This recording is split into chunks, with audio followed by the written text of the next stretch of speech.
Hello students, कैसे हो आप सब लोग। उम्मीद करता हूँ मज़े में होंगे, एंजॉय कर रहे होंगे और परीक्षा की तैयारी भी कर रहे होंगे। खूब मन लगा के पढ़ाई चल रही है आप लोगों की।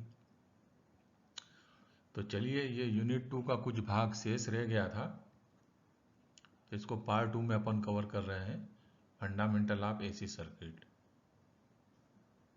तो आज हम देखेंगे, जब हम प्योर रेजिस्टेंस, प्योर इंडक्टेंस और कैपेसिटेंस को अल्टरनेटिंग सप्लाई देते हैं तो सर्किट में क्या रिस्पांस होता है, उसका क्या बिहेवियर है। करंट और वोल्टेज के बीच फेजर डायग्राम भी हम आज देखेंगे। एसी सर्किट में एक्टिव पावर, रिएक्टिव पावर और पावर एपरेंट पावर भी देखेंगे। सर्किट का पावर फैक्टर क्या होता है, लैगिंग, लीडिंग, ये सारा आज डिटेल हम इसमें चर्चा करेंगे। और एक दो न्यूमेरिकल प्रॉब्लम्स भी है, संख्यात्मक प्रश्नोत्तर, उसे भी हम आज देखेंगे। तो इस तरह का एक प्रश्न है, शुद्ध प्रतिरोध, शुद्ध प्रेरणिक मतलब इंडक्टेंस परिपथ एवं शुद्ध संधारित्र कैपेसिटर वाले परिपथ में प्रत्यावर्ती धारा मतलब अल्टरनेटिंग करंट लगाने पर परिपथ किस प्रकार व्यवहार करता है। तो यहाँ पे आप देखें, सबसे पहले अपन ने प्योर रेजिस्टेंस लिया है और उस प्योर रेजिस्टेंस में हम एसी सप्लाई दे रहे हैं, अल्टरनेटिंग सप्लाई दे रहे हैं। तो ये प्योर रेजिस्टेंस का सिंबल है जिसे R से प्रेजेंट किया गया है, और इस R को परिपथ में हमने सप्लाई वोल्टेज V से जोड़ दिया है। जब हम V से सप्लाई वोल्टेज जोड़ते हैं तो इस परिपथ में करंट I फ्लो होती है। तो अल्टरनेटिंग सप्लाई वोल्टेज जो V है उसका तात्क्षणिक मान, क्षणिक मान या इंस्टेंटेनियस वैल्यू कहें, स्मॉल v से प्रदर्शित करते हैं। तो V is equal to V maximum sine theta, जहाँ पर V मैक्सिमम अल्टरनेटिंग जो धारा है जो इस प्रकार से चलती है, इस तरह से, इसका मैक्सिमम मान है वोल्टेज का। तो V is equal to V maximum sine theta. तो V मैक्सिमम जो सप्लाई वोल्टेज है उसका अधिकतम मान है, और थीटा जो एंगल है इसको हम ओमेगा टी से भी लिख सकते हैं, जहाँ ओमेगा क्या है, एंगुलर वेलोसिटी, इसको 2 पाई एफ से प्रदर्शित करते हैं। जब हम सप्लाई वोल्टेज V देते हैं तो मान लीजिए क्षणिक धारा इस स्मॉल I फ्लो हो रही है। क्षणिक धारा I इस रेजिस्टेंस में से जाएगी तो इसके अक्रॉस जो वोल्टेज ड्रॉप होगा वो क्षणिक वोल्टेज ड्रॉप होगा, मतलब instantaneous voltage V is equal to I into R. और हम जानते हैं कि जो क्षणिक वोल्टेज है उसकी इक्वेशन है V is equal to V maximum sine theta. तो हम इन दोनों को इक्वल रख सकते हैं। जब हम दोनों को इक्वल रख दिया है तो यहाँ से क्षणिक धारा का मान अधिकतम कब होगा, जब साइन ओमेगा टी का मान 1 होगा। तो साइन ओमेगा टी का मान 1 कब होगा, जब ओमेगा टी 90 डिग्री होगी। ठीक है ना। तो हमने देखा है अल्टरनेटिंग वेव फॉर्म पे 90 डिग्री पे मैक्सिमम मान मिलता है। तो ये जो हम इक्वेशन लेके चल रहे थे वोल्टेज की, और अब हम करंट की इक्वेशन का मैक्सिमम मान देख रहे हैं। तो करंट की इक्वेशन का मैक्सिमम मान देखने के लिए साइन ओमेगा टी का मान यदि हम 1 रखते हैं, मतलब omega T is equal to 90 रखें, तो sine omega T is equal to sine 90 is equal to 1 हो जाएगा। तो यहाँ 1 रखने पे क्षणिक धारा I का मान क्या हो जाएगा, V मैक्सिमम, यहाँ तिरे गुणा कर देंगे तो ये हो जाएगा V मैक्सिमम अपान R, तो I मैक्सिमम का मान। तो यहाँ पर V मैक्सिमम हमें जो क्षणिक वोल्टेज है V मैक्सिमम कब मिलेगा, जब थीटा इजिकल टू 90 रखेंगे। तो यहाँ वोल्टेज भी थीटा इजिकल टू 90 रखने पे मैक्सिमम मिल रहा है, और करंट भी यहाँ थीटा इजिकल टू 90 रखने पे मैक्सिमम मिल रहा है। इसका मतलब है कि यदि मैं प्योर शुद्ध प्रतिरोध में यदि अल्टरनेटिंग सप्लाई देता हूँ तो वोल्टेज का मान मैक्सिमम आता है, उसी समय करंट का मान भी मैक्सिमम होता है। इसका मतलब है जब वोल्टेज जीरो होगा तो करंट भी जीरो होगा। ऐसा किस केस में हो रहा है, ऐसा शुद्ध प्रतिरोध के केस में हो रहा है। इसलिए मैं इन दोनों लाइनों को, ये वोल्टेज की लाइन है और ये करंट की लाइन है, इनके बीच एंगल जीरो रखता हूँ। जीरो रखता हूँ इसका मतलब क्या है कि वोल्टेज और करंट शुद्ध प्रतिरोध परिपथ में इनके बीच एंगल जो होता है, वोल्टेज और करंट के बीच एंगल, वो शून्य होता है। ठीक है, तो फेजर जो बनेगा वो समांतर बनेगा, एक दूसरे के समांतर। इनके बीच में कोई एंगल नहीं मिलेगा, वोल्टेज और करंट के बीच में कोई एंगल नहीं है, जीरो एंगल आएगा। ये ऐसा होता है शुद्ध प्रतिरोध के केस में। चलिए नेक्स्ट देख, यदि हम परिपथ में इंडक्टर लगा दें, एक कॉइल है, ये इंडक्टर लगा दें, इसका इंडक्टेंस L है, इस इंडक्टर को हमने अल्टरनेटिंग सप्लाई वोल्टेज V दिया, तो वोल्टेज का क्षणिक मान तो हम जानते हैं, ये V is equal to maximum sine omega T. ठीक है, तो जब हम इसमें वोल्टेज लगाते हैं, अल्टरनेटिंग वोल्टेज लगाते हैं, तो परिपथ में बहने वाली धारा जो होती है वो 90 डिग्री पीछे होती है, 90 डिग्री पीछे होती है। तो करंट की जो इक्वेशन होगी वो I is equal to I maximum sine omega T minus pi by two मतलब 90 है ना, तो 90 डिग्री पीछे इक्वेशन है, तो अपन इसको इस तरह से आप लिख सकते हैं।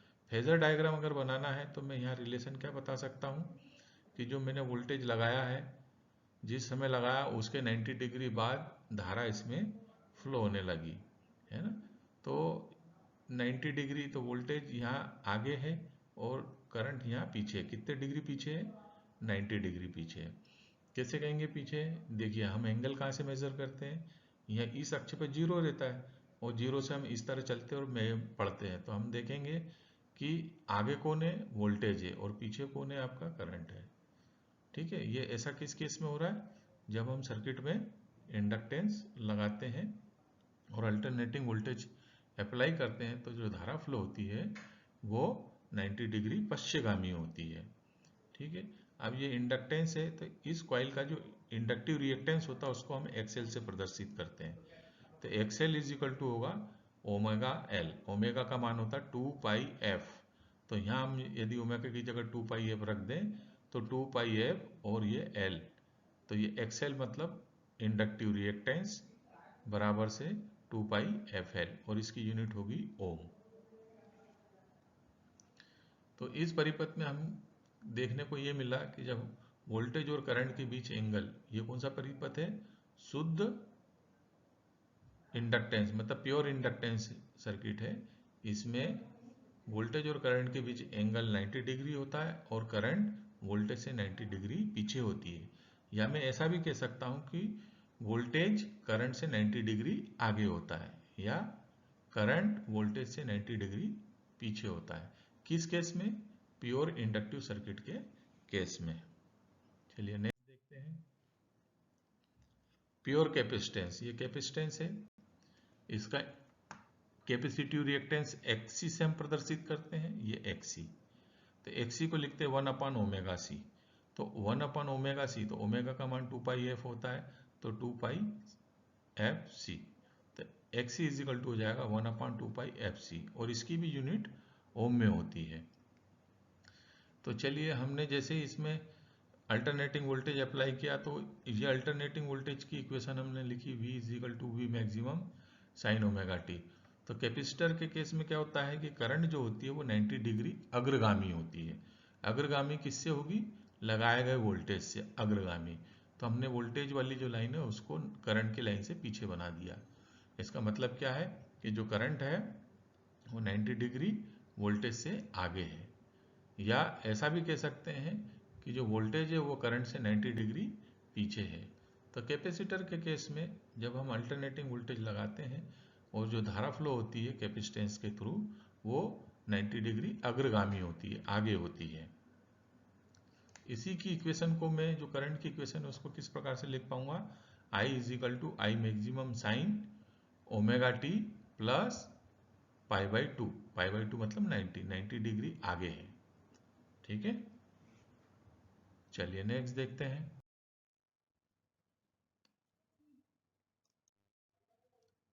अब देखिए श्रेणी परिपथ है, श्रेणी परिपथ में क्या लगा हुआ है, आर और एल, आर मतलब रेजिस्टेंस और एल मतलब इंडक्टेंस।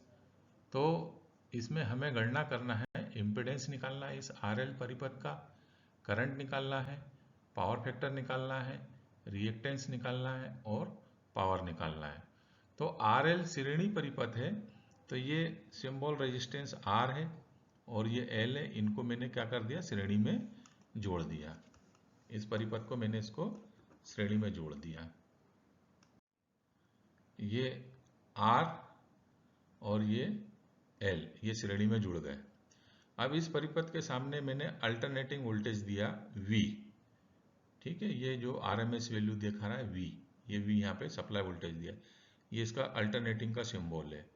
यहाँ पे V वोल्टेज दिया, तो ये जो V वोल्टेज है दो भागों में विभक्त हो जाएगा। कुछ वोल्टेज VR के सामने मिलेगा और बचा हुआ वोल्टेज VL के सामने मिलेगा, L के सामने मिलेगा।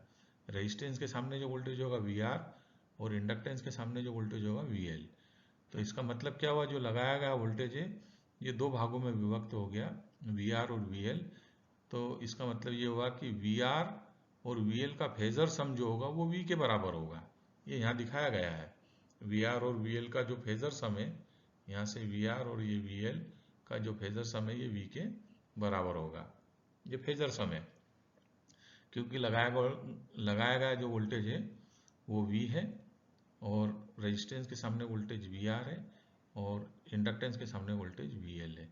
तो जैसे अपन ने इसके पहले देखा था कि जब रेजिस्टेंस के सामने वोल्टेज VR है और इसमें से जाने वाली धारा का मान I है, तो वोल्टेज और करंट के बीच में एंगल क्या होगा, जीरो। VR और क्योंकि रेजिस्टेंस है, प्योर रेजिस्टेंस है, तो VR और I के बीच एंगल जीरो होगा। यहाँ पर वोल्टेज VL है इंडक्टेंस के सामने, तो यहाँ पे वोल्टेज और करंट के बीच एंगल कितना होगा, 90 डिग्री होगा, मगर करंट जो होगी वो 90 डिग्री पीछे होगी वोल्टेज से। तो ये यहाँ पे इसका फेजर ये बनाया, ये 90 डिग्री पीछे होगी। तो यहाँ से मुझे फेजर मिलता है VR का, मतलब VR और I दोनों सेम फेज में है, इनके बीच एंगल जीरो है। और यहाँ पे फेजर मिलता है VL और I, इसके बीच में 90 डिग्री का एंगल है, जहाँ पर कि करंट वोल्टेज से 90 डिग्री पीछे है क्योंकि इंडक्टेंस लगा हुआ है। तो यहाँ पे अपने को फेजर देखा, ये VR का फेजर ये मैंने यहाँ ड्रा कर दिया VR, और ये फेजर वोल्टेज का VL, तो VR के आगे फिर ये VL ड्रा कर दिया। तो इन दोनों का मैं जोड़ कर दूं, ये वोल्टेज VR और VL का, तो ये सप्लाई वोल्टेज जो हमारा है V वो आपको मिल जाएगा। तो इन दोनों का जो फेजर सम करेंगे आप, तो ये वोल्टेज आपको V मिल गया। तो जो लगाया गया वोल्टेज है और रेजिस्टेंस वाला जो रेजिस्टेंस के अक्रॉस जो वोल्टेज है, इसके बीच जो एंगल बन रहा है ये फाई है। ठीक है, ये पावर फैक्टर एंगल भी कहलाता है। तो थोड़ा सा यहाँ ध्यान दीजिएगा ट्रिग्नोमेट्री में कि एंगल के सामने की जो भुजा होती है वो हमेशा लंब होती है, ये जरूर ध्यान रखिएगा आप, क्योंकि त्रिभुज उल्टा सीधा कैसा भी बना सकते हैं आप। तो जब एंगल हम डिसाइड करते हैं कि ये फाई है, तो इसके सामने की भुजा जो होगी वो लंब होगी। यदि मान लो एंगल यहाँ होता तो फिर ये लंब कहलाता, जबकि देखने में ये आधार दिख रहा है। ठीक है ना, मगर अभी एक्चुअल फिगर में ये कोण है, तो कोण के सामने की भुजा लंब है, तो ये आपका आधार होगा। ठीक है, तो VR जो वोल्टेज है रेजिस्टेंस के सामने, तो इसको लिख सकता हूँ I इंटू आर, क्योंकि इसमें से जाने वाली करंट I है और रेजिस्टेंस R है, इन दोनों का गुणनफल VR के बराबर होगा। इस इंडक्टेंस के सामने वोल्टेज VL है और करंट I फ्लो हो रहा है, ये जो I करंट आ रहा है ये I फ्लो हो रहा है इसमें, तो VL इज इक्वल टू क्या लिख सकते हैं हम, VL is equal to I into XL. ठीक है, I इंटू एक्सएल मतलब एक्सएल में वोल्टता पात, तो यहाँ पे हो जाएगा बराबर से, यहाँ इसके आगे बराबर से I इंटू एक्सएल, ऐसा लिखेंगे आप यहाँ। ठीक है,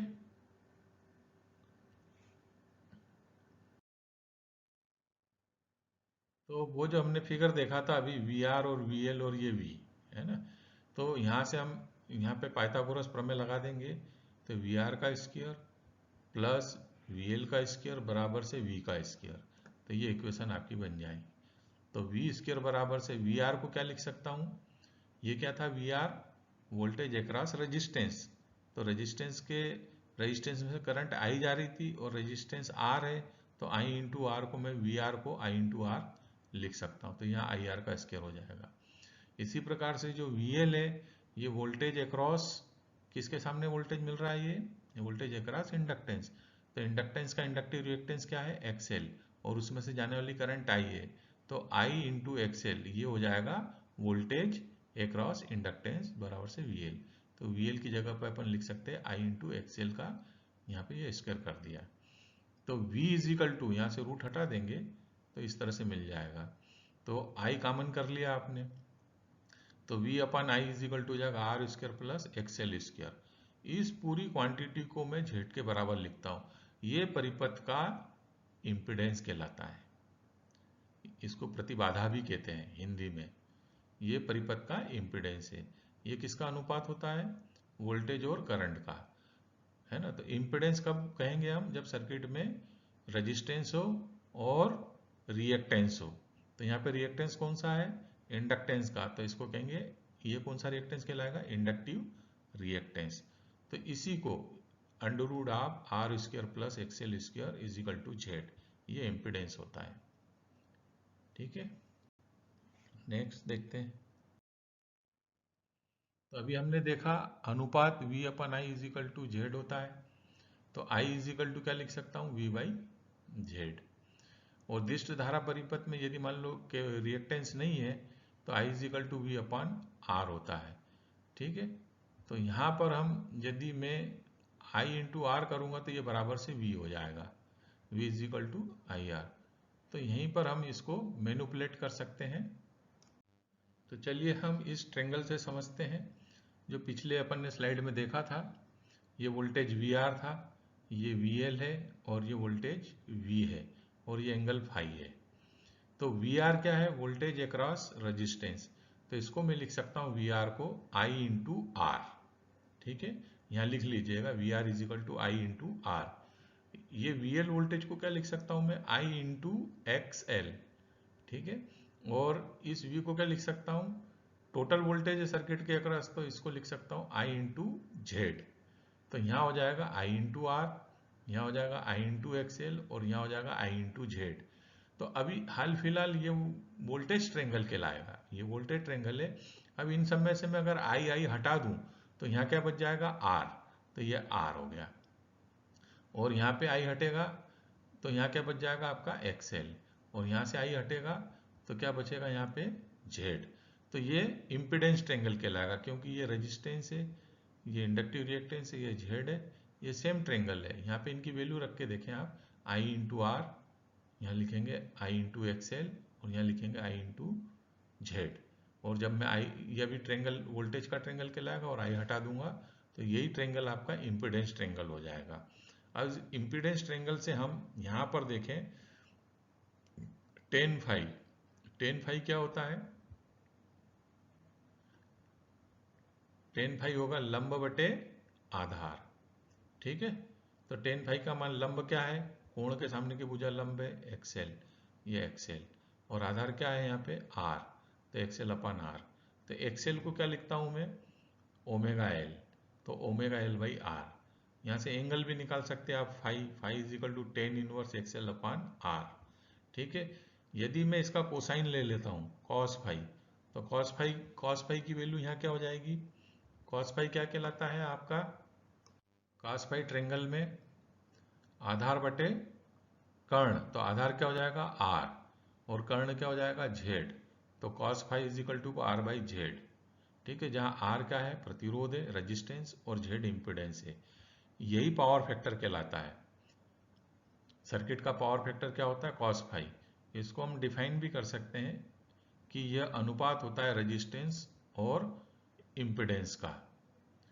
जो परिपथ है उसका रेजिस्टेंस और उसका इम्पिडेंस का जो अनुपात है वो कॉस फाई कहलाता है, और कॉस फाई ही पावर फैक्टर है। या इसको हम पावर फैक्टर को सही तरीके से डिफाइन करते हैं, it is the cosine of angle between voltage and current. यानी वोल्टेज और करंट का जो बीच का एंगल होता है, ये वोल्टेज की लाइन थी और ये करंट की लाइन थी, इसके बीच एंगल फाई है। तो इसके बीच जो एंगल फाई है, इसका यदि मैं कॉस लेता हूं तो वो कॉस फाई जो होगा वो पावर फैक्टर होगा।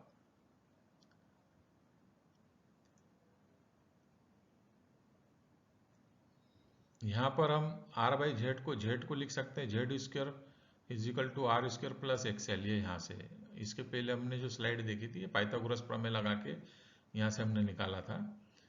तो यहाँ पर हमने जो लिखा था V R square plus V L square, और उसका अंडर ले लिया बराबर से वी था। तो वी को आई जेड लिखते हैं, और इसको आई इंटू आर लिखते हैं, और इसको आई इंटू एक्सएल है। तो आई इंटू आर का होल स्क्वायर, आई इंटू एक्सएल का होल स्क्वायर बराबर से आई इंटू जेड का होल स्क्वायर। जब इसको सॉल्व करोगे आप तो आई से आई कैंसिल हो जाएगा, तो बचेगा आपका Z square is equal to R square plus XL square. तो ये है आपकी प्रतिबाधा, और ये प्रतिरोध है। यहाँ ये प्रतिबाधा लिखा है, ये गलत लिखा है, यहाँ प्रतिरोध आएगा, प्रतिरोध का स्क्वायर, और ये एक्सएल प्रतिघात का स्क्वायर। यहाँ सही लिखा है इन्होंने, प्रतिघात माने ये जो भी बड़ा होगा, ठीक है। तो ये प्रतिघात बराबर से लिखा है, इसको देख लीजिएगा आप ट्रांसफर करके, तो ये आ जाएगा। बस यहाँ पर ये ध्यान रखना, ये प्रतिबाधा नहीं है, ये प्रतिरोध है। तो प्रतिबाधा का स्क्वायर बराबर से प्रतिरोध का स्क्वायर प्लस प्रतिघात का स्क्वायर। ये प्रतिरोध का स्क्वायर प्लस ये प्रतिघात का स्क्वायर, या इसको हम इंडक्टिव रिएक्टेंस कहेंगे, इसको रेजिस्टेंस कहेंगे, और ये इम्पीडेंस, इनका स्क्वायर।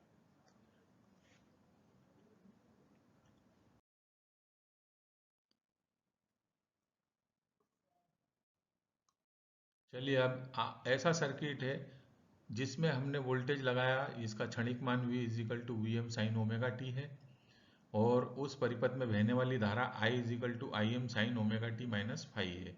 अब ये माइनस फाइव है, इसका मतलब करंट जो है वो आपकी लेगिंग है, क्योंकि ये माइनस फाइव आ रहा, फाइव एंगल से लेग कर रही है। तो पावर का जो फार्मूला है, तात्क्षणिक शक्ति लेना है, instantaneous power P, small p से दर्शाया, is equal to small v, ये आपका तात्क्षणिक वोल्टेज का मान है, इंटू आई स्मॉल आई, मतलब ये तात्क्षणिक करंट का मान है। तो ये पावर हो जाएगा, power P is equal to v into i, ये टोटल स्मॉल में। तो तात्क्षणिक power P is equal to, ये V की जगह पे अपन रखेंगे v M sine omega t, और I की जगह रखेंगे i M sine omega T minus five. ठीक है, ये लेगिंग सर्किट है, आर एल सर्किट है। यदि आर एल सी है तो इसमें एल का मान सी से ज़्यादा होगा, ताकि इंडक्टिव इफेक्ट आए। इंडक्टिव इफेक्ट आएगा तो करंट पश्चिमगामी होगी, पश्चिमगामी होगी तो एंगल माइनस फाइव में आएगा। तो P इज इक्वल टू ये V M into I M हो गया, ये साइन ओमेगा टी हो गया, और ये sine omega T minus five as it is रखा। तो वी एम आई एम अपन ने बाहर करके ब्रैकेट में यहाँ इसका फार्मूला लिख सकते हैं, sine a into sine B.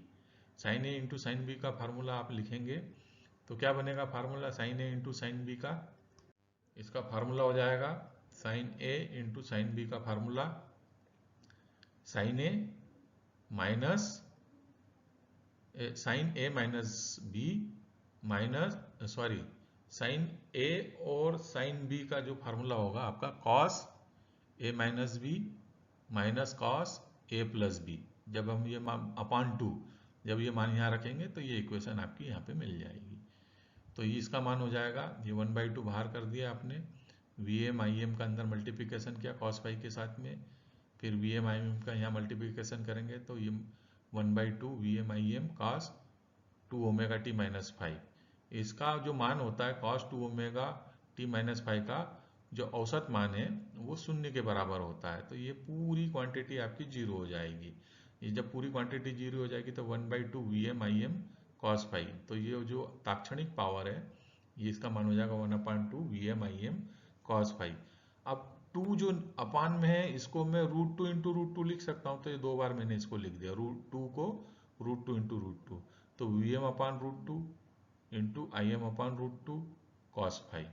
तो ये वी एम अपान √2 को मैंने वी लिखा, ये वी क्या है, आर एम एस वैल्यू है। तो आर एम एस वैल्यू क्या होती है, मैक्सिमम वैल्यू अपान √2। ठीक है, इसी प्रकार से करंट की R M S value maximum value upon √2, तो ये आई यहाँ पे लिख दिया, तो V into I into cos five. तो ये तात्क्षणिक पावर आपको एसी परिपथ में मिलेगा।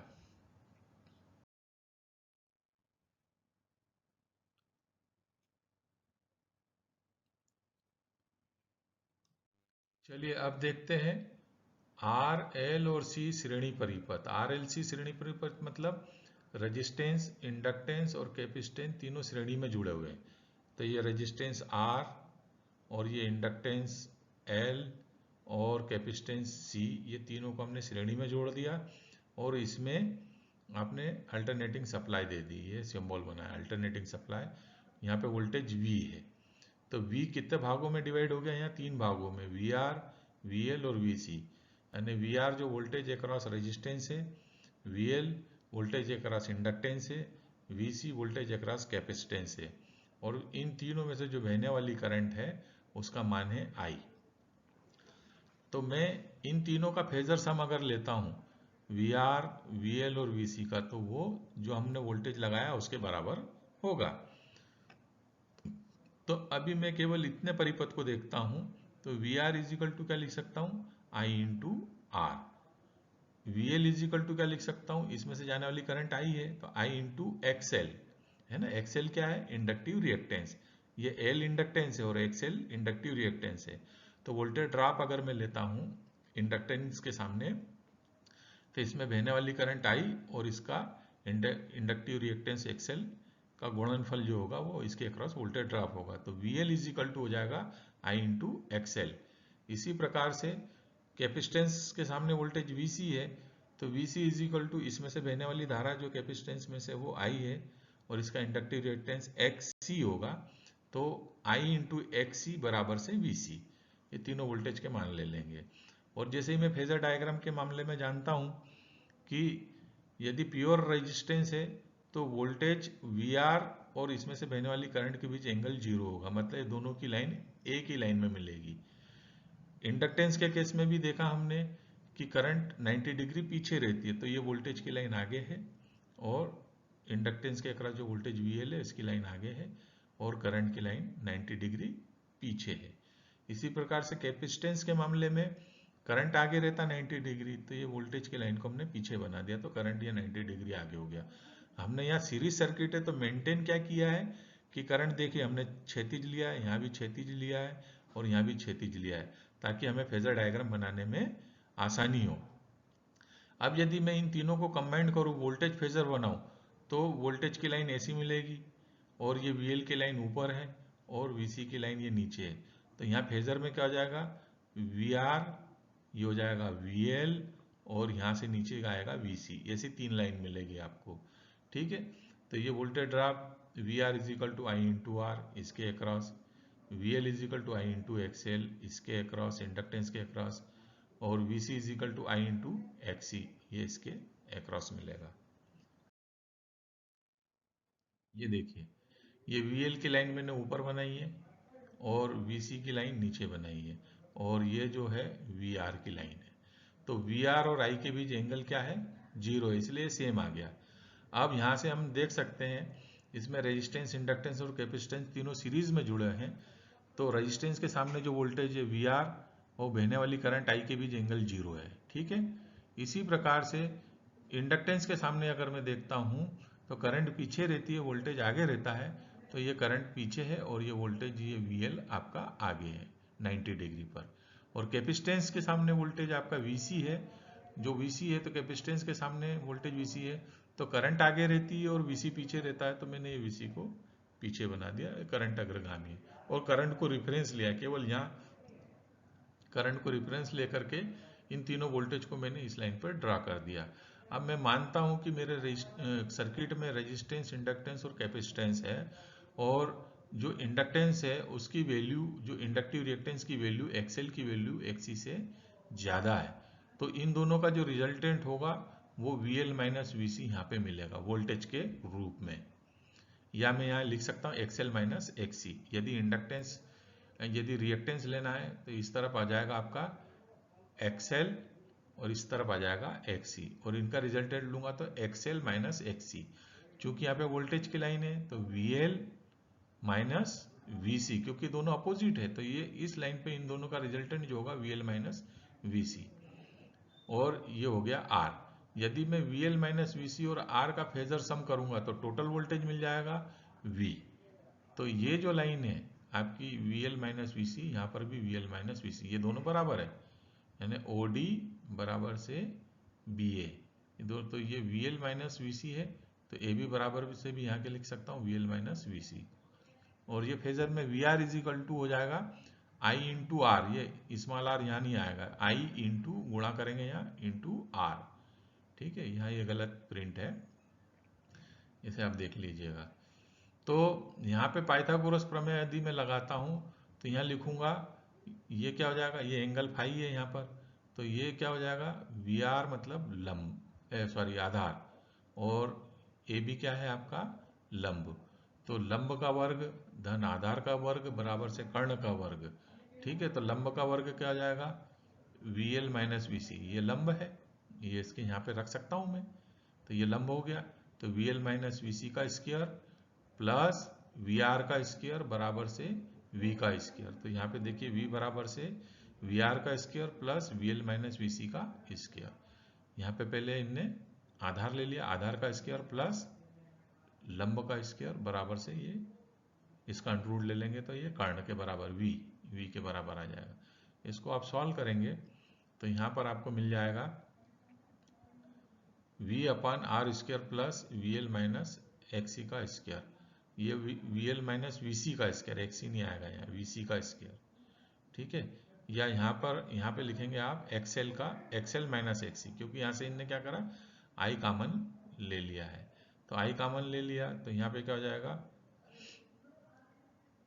आई इज इक्वल टू वी, इसका तिर्यक गुणा कर देंगे नीचे, तो ये हो जाएगा आपका R square plus X square. तो ये मिस प्रिंट है यहाँ पर ये हो जाएगा, यहाँ से देखिएगा आप, यहाँ से क्लियर होगा। वी आर को लिख सकता हूँ आई इंटू आर का स्क्वायर, वी एल को लिख सकता हूँ I into X L minus V C को लिख सकता हूँ आई इंटू एक्स सी, और इस पूरे का स्क्वायर। अब इस पूरे में से आई कॉमन ले लेंगे आप, जब आई बाहर ले लेंगे तो अंदर बचेगा R square plus X L minus X C का स्क्वायर और अंडर रूट, ठीक है। तो ये हो गया v is equal to I into under root of R square plus X L minus X C का स्क्वायर।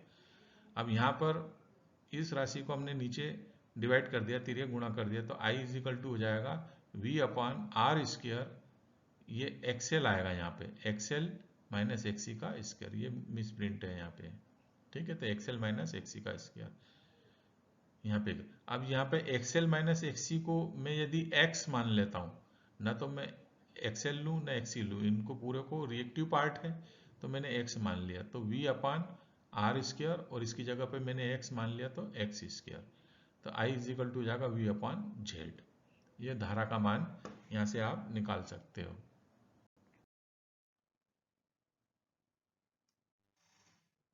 तो वही परिपथ से देखिएगा आप, तो यहाँ पे आपको मिलेगा प्रतिबाधा का स्क्वायर बराबर से प्रतिरोध का स्क्वायर प्लस कुल प्रतिघात, कुल इसलिए क्योंकि यहाँ पे इंडक्टिव रिएक्टेंस भी है और कैपेसिटिव रिएक्टेंस भी है, तो कुल प्रतिघात का स्क्वायर। तो आर स्क्वायर प्लस कुल प्रतिघात क्या हो जाएगा, एक्सएल माइनस एक्सी। यहाँ हमने एज्यूम कर लिया कि एक्सएल का मान ज़्यादा है एक्सी से, इसलिए एक्सएल माइनस एक्सी लिखा, का होल स्क्वायर। अब ये कुल प्रतिबाधा इसको मान लेते हैं कि ये किसके बराबर है, एक्स के बराबर है, तो ये हो जाएगा R square plus X square. तो ये जो होता है आपका R square plus X square का अंडर रूट, इसका अंडर रूट लगा दें, ये बराबर से हो जाएगा जेड। ये कहलाती है प्रतिबाधा, परिपथ की प्रतिबाधा। ये अंडर रूट लगा देंगे, R under root of R square plus XL minus XC का स्क्वायर, और ये कुल आपका प्रतिघात है, इसको एक्स मान लेंगे, तो R square under root of R square plus X square, ये प्रतिबाधा कहलाती है। इसको जेड से प्रदर्शित करते हैं। अब ये जो परिपथ था आर एल सी श्रेणी परिपथ था, इसमें से बहने वाली धारा आई है और लगाया गया वोल्टेज वी है, तो लगाया गया वोल्टेज वी और धारा के बीच एंगल कितना है ये निकालते हैं हम, ताकि हम उसका कॉस फाई ले सकें और हम पावर फैक्टर ज्ञात कर सकें। तो हमें यहाँ पे क्या ज्ञात करना है कि यहाँ वोल्टेज वी जो लगाया है और बहने वाली धारा आई जो है आर एल सी परिपथ में, इसके बीच एंगल कितना है। तो एंगल के लिए वही अपन ने फेजर डायग्राम ले लिया यहाँ पर। ये फेजर डायग्राम से देखें, यहाँ एंगल ये फाई है, इसका मान हमें निकालना है। तो यहाँ टेन फाई अगर मैं लेता हूँ तो टेन फाई क्या होता है आपका, लंब बटे आधार। तो लंब क्या होगा, ये ए बी, तो ए बी किसके बराबर है, वी एल माइनस वी सी के। तो ये हो गया लंब बटे आधार, यहाँ लिखूंगा वी एल माइनस वी सी। ये वी एल का मान क्या हो जाएगा आपका आई इंटू एक्सएल माइनस VC का मान क्या होगा, I इंटू XC। तो यहाँ पे ये VL माइनस VC है, यहाँ लिखेंगे और फिर इसको लिखेंगे I into XL minus I into XC। तो ये हो गया आपका लंब, और बटे में आधार, आधार कितना हो जाएगा VR। VR को क्या लिख सकता हूँ, I into R, voltage across resistance. तो यहाँ लिख दिया I इंटू R। ऊपर से I कॉमन निकाल लेंगे, कैंसिल हो जाएगा, तो ऊपर बचेगा XL माइनस XC अपान R। तो XL माइनस XC मैंने अभी इसके पहले ही बताया था कि ये कुल प्रतिघात है, तो इसको मैं X से रिप्रेजेंट कर सकता हूँ। ठीक है, तो tan फाई का मान होगा कुल प्रतिघात अपान प्रतिरोध, यानी X अपान R। ठीक है, ये tan फाई का मान आया। अब tan फाई का मान, अब यहाँ पे यदि मैं cos फाई लेना चाहूँ तो cos फाई क्या होता है आपका, आधार बटे कर्ण। तो आधार क्या हो जाएगा, आधार यहाँ पे, यहाँ आता आपका I इंटू आर, आई हटा देंगे तो यहाँ आपका R मिलेगा, और कर्ण की लाइन ये है। तो यहाँ पे क्या था, V बराबर से I इंटू जेड, तो I हटा देंगे तो Z मिलेगा। इम्पीडेंस ट्रेंगल की बात कर रहा हूँ मैं। तो यहाँ R और यहाँ Z और यहाँ X। ठीक है, यहाँ क्या मिलेगा, X, यहाँ मिलेगा R और यहाँ मिलेगा Z। तो यहाँ से अगर हम करेंगे cos फाई निकालेंगे तो R अपान Z। तो ये R अपान Z, तो R और Z की वैल्यू क्या है, RLC सीरीज परिपथ में R square under root of R square plus XL minus XC का स्क्र। ठीक है, तो ये हो जाएगा आपका cos फाई। cos फाई क्या कहलाता है, सर्किट का पावर फैक्टर। ठीक है, तो पावर फैक्टर एंगल क्या है, it is the cosine of angle between voltage and current. तो cos फाई को मैं लिख सकता हूँ R upon under root of R square plus XC square.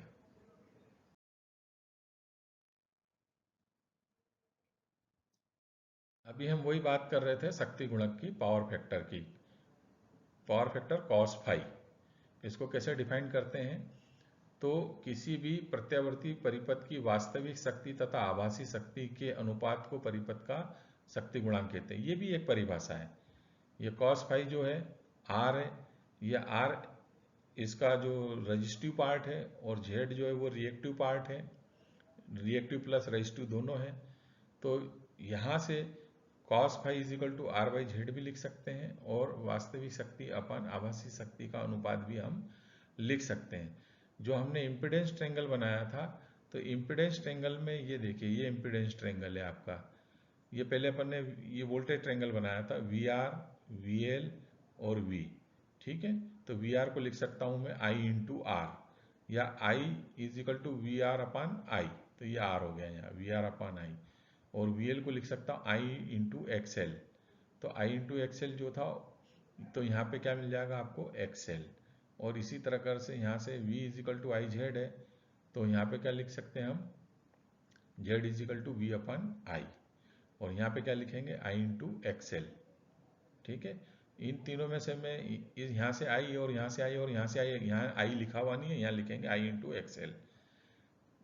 इसके बराबर में यहाँ XL बराबर से ओमेगा L बराबर से क्या लिखेंगे, या इसको अगर यदि अपन वोल्टेज ट्रेंगल के रूप में लिखना चाहें तो ये वोल्टेज वाली राशि यहाँ पे होगी I इंटू XL। ठीक है, तो यहाँ पे मिलेगा आपको रेजिस्टेंस, यहाँ मिलेगा XL और यहाँ पे मिलेगा Z। तो ये इम्पीडेंस ट्रेंगल है। तो इम्पीडेंस ट्रेंगल से पावर फैक्टर निकालते हैं हम cos फाई, तो cos फाई बराबर से हो जाएगा R बाई Z।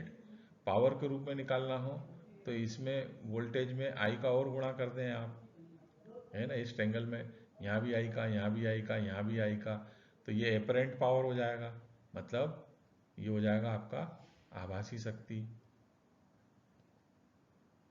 और ये रिएक्टिव पावर हो जाएगा, और ये यहाँ पर एक्टिव पावर हो जाएगा। वोल्टेज और करंट का जो गुणा होता है वो पावर होता है। यहाँ करंट का गुणा करेंगे तो ये रजिस्टिव पावर हो जाएगी, यहाँ करंट का गुणा करेंगे तो ये रिएक्टिव पावर हो जाएगी, यहाँ करंट का गुणा करेंगे तो ये एपरेंट पावर हो जाएगी। तो इन तीनों में पावर का रिलेशन निकालेंगे आप, तो वास्तविक शक्ति जो रेजिस्टेंस में आती है वो, और आभासी शक्ति का जो अनुपात होगा वो R बाई Z के बराबर होगा। ठीक है, तो इसी को पावर फैक्टर को मैं इस तरह भी डिफाइन कर सकता हूं कि किसी भी प्रत्यावर्ती परिपथ की वास्तविक शक्ति तथा आभासी शक्ति के अनुपात को परिपथ का शक्ति गुणक कहते हैं। या प्रत्यावर्ती धारा, प्रत्यावर्ती धारा मतलब करंट जो फ्लो हो रही है आपके परिपथ में I, और वोल्टेज जो आपने परिपथ में वोल्टेज लगाया V, इसके बीच फेज डिफरेंस मतलब इनके बीच का जो एंगल है, कोण है, के कोज्या मतलब साइन, कोसाइन को शक्ति गुणक कहते हैं। मतलब जो फाई एंगल है किसके बीच में, वोल्टेज और करंट के बीच में, उसका मैं कॉस ले लेता हूँ, मतलब कोज्या ले लेता हूँ, तो वो पावर फैक्टर के बराबर होती है। और वो किसके बराबर होगी, R/Z के, या वास्तविक शक्ति अपान आभासी शक्ति के।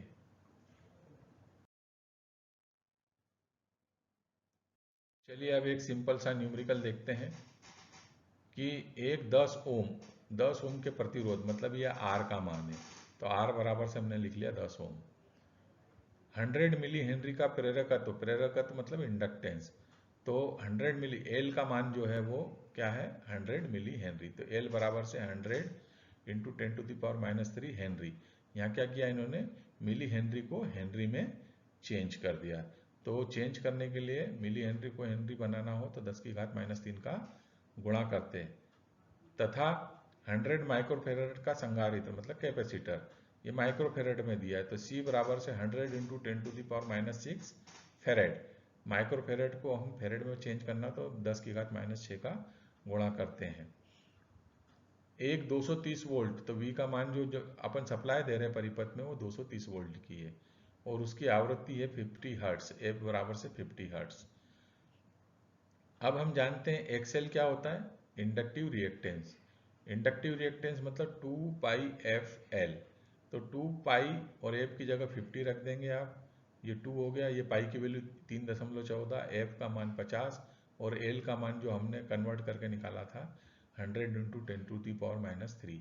इसको सॉल्व करेंगे तो XL इंडक्टिव रिएक्टेंस का मान हो जाएगा 31.4 ओम, इसकी इकाई ओम में आएगी। इसी प्रकार से कैपेसिटिव रिएक्टेंस क्या होगा, 1/2πfc। यहाँ पर इनकी वैल्यू पुटअप करेंगे, 2 पाई की जगह पे 3.14 रखा, F की जगह 50 रखा, और C की जगह पे रखेंगे 100 इंटू 10⁻⁶। इसको सॉल्व करेंगे तो कैपेसिटिव रिएक्टेंस जो है XC है उसका मान होगा 31.84। और सर्किट की प्रतिबाधा अभी हमने फार्मूला ड्राइव किया है, अंडररूट में लेते हैं R² plus XL minus XC। तो यहाँ पर R की जगह पे R का मान 10 ओम दिया हुआ है ना, सवाल में दिया हुआ है, 10 रख दीजिए। यहाँ XL का मान जो हमने निकाला 31.4 वो रख दिया। इसी प्रकार से XC का जो मान निकाला हमने 31.84 ये रख दिया, और इसका वर्ग करके अंडररूट लगा करके जो मान निकाला वो 10.007 आया। तो प्रतिबाधा की जो यूनिट है वो भी ओम में होगी। तो कैसे पढ़ेंगे, Z = 10.007 ओम। और हम जानते हैं करंट जो होती है वो I = V/Z होती है। ये AC परिपथ में Z लेते हैं यहाँ, ठीक है। यदि मान लीजिए रिएक्टिव पार्ट नहीं होता, केवल रेजिस्टेंस होता, तो मैं लिखता I = V/R। चूंकि यहाँ पे इम्पीडेंस है तो मुझे क्या लिखना पड़ेगा, I = V/Z। तो V 230 ये दिया हुआ है V का मान, और Z का मान अब भी निकाला अपन ने 10.007 ये रख दिया, तो I का मान आ गया आपका 22.97। और पावर फैक्टर आपको पता है, पावर फैक्टर cos फाई होता है R/Z। तो R आपका दिया हुआ है कितना है, 10 ओम, ये R का मान 10 ओम, तो ये R की जगह 10 ओम रख दिया, और Z आपने जो अभी निकाला 10.007 उसका मान रख दिया, इसका अनुपात लेंगे तो 0.99 आ गया। तो ये सर्किट का पावर फैक्टर हो गया 0.99, ठीक है। अब शक्ति की बात करें तो शक्ति हमने अभी निकाली P = VI cos फाई, ठीक है। तो V का मान हो गया 230, I का मान हो जाएगा 22.98, यहाँ से रख दिया I का मान, और V का मान ये रखा, और cos फाई का मान 0.99, तो इन तीनों का गुणा कर दिया तो ये आ गया 5232.5 वाट। ये W है, वाट किसकी इकाई होगी, पावर की। कितना पावर कंज्यूम हो रहा है इसमें, कितना पावर, 5232.5 वाट। तो जो ये सवाल दिया गया था इसमें प्रतिबाधा मतलब Z का मान निकाला हमने, धारा मतलब करंट का मान निकाला, शक्ति एवं शक्ति गुणक, तो ये शक्ति गुणक cos फाई, और शक्ति P का मान भी हमने निकाला। तो ये बहुत आसान सवाल है, इनके फार्मूले आप ये याद रखिए, इनमें वैल्यू पुटअप करेंगे वो सीधे सीधे सॉल्व हो जाता है। अब यहाँ पे थोड़ा गौर करें कि XL का मान ज़्यादा है कि XC का मान ज़्यादा है। तो एक्सएल कितना है आप देखेंगे 31.4 और एक्सी कितना है 31.84। तो किसका मान ज़्यादा है? एक्सी का। तो इस पूरे परिपथ में रेजिस्टेंस है, इंडक्टेंस है, कैपेसिटेंस है, तो कैपेसिटेंस का मान ज़्यादा है तो करंट अग्रगामी होगी। ठीक है, करंट जो होगी अग्रगामी होगी। कितने एंगल से होगी? तो यहाँ से एंगल निकाल लीजिए फाई। फाई का मान क्या हो जाएगा? फाई इज इक्वल टू, यहाँ लिख सकता हूँ cos inverse R by Z, या cos phi is equal to 0.99। तो फाई इज इक्वल टू क्या हो जाएगा? Cos inverse 0.99। तो यहाँ से फाई का मान मतलब कोण का मान निकाल लीजिए। ये जो कोण होगा फाई, ये वोल्टेज और करंट के बीच का एंगल बताएगा। तो वोल्टेज और करंट के बीच आप प्लाट कर सकते हैं, जिसमें करंट क्या रहेगी आपकी? आगे रहेगी किससे? वोल्टेज से। क्यों? क्योंकि यहाँ पे एक्सी का मान ज़्यादा है एक्सएल से। यदि एक्सएल का मान ज़्यादा होता तो करंट क्या होती? आपकी वोल्टेज से पीछे हो जाती। बस इतना ही करना है, और एंगल उनके बीच का वही रहता है, यहाँ से आप निकाल लेते हैं। ठीक है, चलिए नेक्स्ट। सेम प्रॉब्लम है। एक श्रेणीबद्ध आरएलसी परिपथ है जिसमें आर का मान 12 ओम है, ये 12 लिख लिया। एल का मान 0.05 हेनरी है, ये हेनरी में लिख लिया। यहाँ पे चेंज करने की जरूरत नहीं, जब मिली हेनरी दिया रहता तो 10⁻³ का मल्टीप्लिकेशन करते हम। चूंकि यहाँ नहीं दिया है तो यहाँ पे करने की जरूरत नहीं है। ये 100 माइक्रोफेरेड ये कैपेसिटर है, तो C बराबर से 100 इंटू 10⁻⁻⁶, क्योंकि माइक्रोफेरेड में दिया है इसलिए 10⁻⁻⁶ का गुणा कर देंगे तो ये फेरेड में आ जाएगा। सप्लाई वोल्टेज 230 है और फ्रीक्वेंसी आपकी 50 हर्ट्ज है। एक्सएल का मान वैसे ही निकालना 2πfl, यहाँ वैल्यू पुटअप करेंगे तो इसका मान आ गया 15.7 ओम। एक्सी का मान निकालेंगे तो एक्सी का फार्मूला होता है 1/2πfc, यहाँ पे इनकी वैल्यू पुटअप करेंगे तो ये आ गया आपका एक्सी का मान 31.84। ठीक है, इसी प्रकार से प्रतिबाधा जो होती है √r² plus XL minus XC का होल स्क्वायर, इनकी वैल्यू पुटअप करेंगे तो इम्पिडेंस का मान आ जाएगा 20.11। और करंट I बराबर से V/Z होता है, तो V का मान 230 है और Z अभी निकाला 20.11, यहाँ रख देंगे तो I का मान आ जाएगा 11.43 एम्पियर। इसी प्रकार से cos फाई बराबर से R/Z होता है, तो R और ये Z, R की वैल्यू 12 है और Z की वैल्यू 20.11 है, इसका मान यहाँ रख देंगे तो ये cos फाई का मान आ जाएगा। पावर निकालना है तो VI cos फाई निकाल लेंगे। ठीक है, अब ये हो गया आपका एक्टिव पावर P। यदि मान लीजिए रिएक्टिव पावर बोलते हैं तो रिएक्टिव पावर को मैं Q से प्रदर्शित करता हूँ। तो Q बराबर से रिएक्टिव पावर अगर निकालना हो तो Q बराबर से VI और cos फाई की जगह हो जाएगा sin फाई। ठीक है, तो यहाँ से जो फाई निकालेंगे आप और फिर उसका साइन ले लेंगे और यहाँ वैल्यू पुटअप करेंगे तो Q बराबर से रिएक्टिव पावर अगर निकालने के लिए कहे तो VI sin फाई लगा देंगे आप, और sin फाई की वैल्यू निकाल के फिर वो रिएक्टिव पावर का यहाँ पे आप लिखेंगे, और वो उसकी यूनिट वाट में न लेते हुए लेंगे आप वोल्ट एम्पियर रिएक्टिव VAR। ठीक है, अब यदि एपरेंट पावर की बात करते हैं, एपरेंट पावर तो उसमें cos फाई भी नहीं रहता, sin फाई भी नहीं रहता, तो एपरेंट पावर जो है S से प्रदर्शित करते हैं, S is equal to V into I करते हैं। तो सिंपली V और I का मल्टीप्लिकेशन कर देंगे आप तो एपरेंट पावर निकल आएगी। तो तीन तरह की पावर है, एक्टिव पावर जो P is equal to VI cos phi होती है, रिएक्टिव पावर जो रिएक्टिव पार्ट में कंज्यूम हो रही है वो रिएक्टिव पावर है, तो उसको हम लिखेंगे VI sin फाई, और एपरेंट पावर को लिखेंगे S is equal to V into I. इन तीनों में भी मान रख करके निकाल सकते हैं। ठीक है, तो करिए, मेहनत करिए, पढ़ाई करिए, खूब मन लगा के पढ़ाई करिए, है ना। और कोई भी प्रॉब्लम हो तो पूछते रहिए, घर पे बने रहिए, सुरक्षित रहिए। बहुत बहुत धन्यवाद। तो ये बचा हुआ जो आपका सिलेबस था आज कंप्लीट हो जाता है। अब मैं कुछ असाइनमेंट आपको दूंगा तो उसे भी आप करके गूगल क्लासरूम में डाल दीजिएगा या व्हाट्सएप ग्रुप पे भी दीजिएगा, और गूगल क्लासरूम को ज्वाइन करने की कोशिश करिए, उसको समझिए कैसे करते हैं, उसको ज्वाइन कर लीजिए। मैं ये वीडियो भी उसी पे अपलोड कर रहा हूँ। Okay, thank you very much.